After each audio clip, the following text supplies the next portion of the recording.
My name is Josh with the BatmanUniverse.net, and we're here at Comic-Con International 2012 with Mark Tyler Nobleman, author of a book called Bill, the Boy Wonder, the secret co-creator of Batman. How are you doing today? I'm good, thanks. How are you? All right. Can you tell us a little bit about your book? It is the first book of any format on Bill Finger, the uncredited co-creator and I say dominant creator of Batman. And how long did it take you to write this? It's been a long process. It was altogether at least 5 years, including extensive research and rewriting. Even though the book's out, I consider it to be still a work in progress. I still look for things related to Bill, and when I find them, I put them on my blog and I share them when I speak. So it's a never-ending project. What made you decide to write the book? Bill Finger is, some people consider him the greatest martyr in comics history. He created one of our most iconic characters, and he did not get official credit. So that is really appealing to me as a writer to, help do my small part to preserve his legacy. And also from a commercial perspective, no one's ever done it, so it's the only book on the real story, and that's appealing also to a writer. Now, we learned yesterday at the panel that you did that there was a lot of footwork involved in writing this book. What are some of the crazy things that you had to do to get some information? Yeah, Bill died in 1974 before he was properly documented, so it left a lot of room for a writer to go digging. And there was no known family, but I found quite a bit of family, actually. I'll give you one example. I was told that Bill was Jewish, his family was Jewish, they lived in the Bronx, and I was looking for where they might have ended up, family. So somebody told me that knows about New York genealogy, if you're Jewish in the Bronx and you're in that era, the 1930s, that you would eventually migrate either to New Jersey or to Florida. So I just, based on my own experience, I picked Florida as my better choice, and I called all 500 fingers that I found in the Florida white pages to look for family. Wow. Yeah, and we also saw yesterday phone books and... Oh yeah, I looked through, I recreated Bill Finger's New York City residence timeline by looking through every phone book from 1930 to his death in 1974, and I pieced together where he was living for almost all those years. What was the biggest surprise that you learned while researching this project? That was family as well. I learned that Bill has a granddaughter who was born 2 years after he died, so they never met.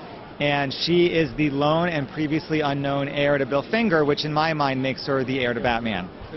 And I understand that you had a lot to do with the fact that she's now able to get royalties from some of those Bill Finger reprints. Yep, her father, Fred, Bill's only child, was receiving royalties for Batman reprints. He died in 1992, and then the money was unfortunately diverted to other people that shouldn't have been getting it. But after I found Athena and we developed a relationship and a friendship now, she did get in touch with DC, and she has begun to get the royalties that her dad, was getting, and she should have been getting all along.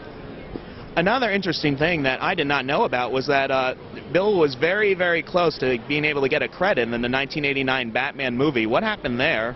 Yeah, that is also a story that's has not been published yet, publicized before my book.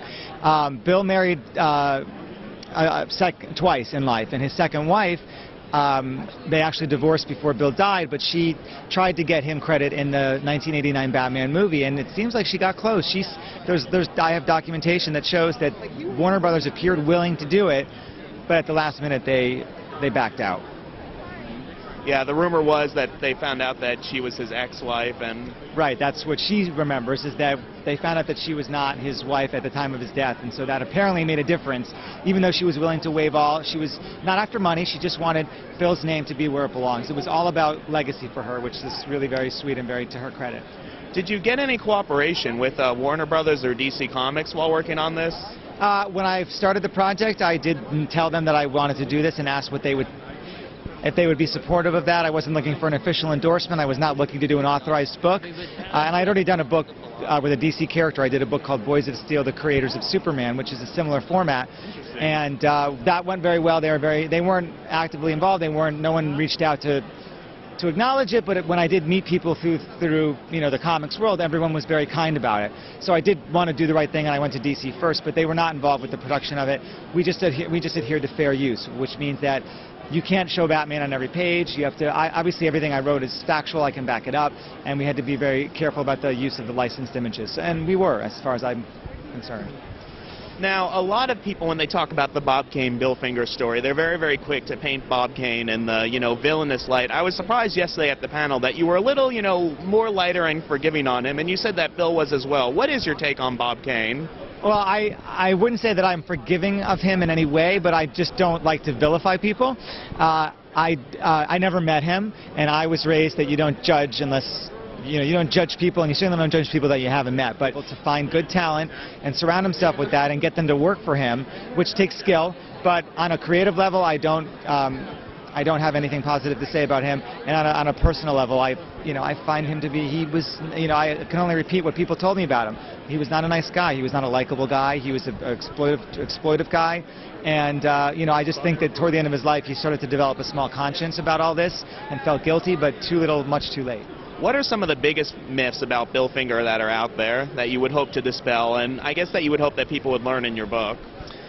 Well, I mean, there's a very easy a lot of people would think of him or assume that he had low self-esteem, that he had no backbone, that he was a pushover, and some of that, there's evidence of that, but my feeling about it is that I know from in his personal life he wasn't the same as his professional life. In his personal life he seemed to be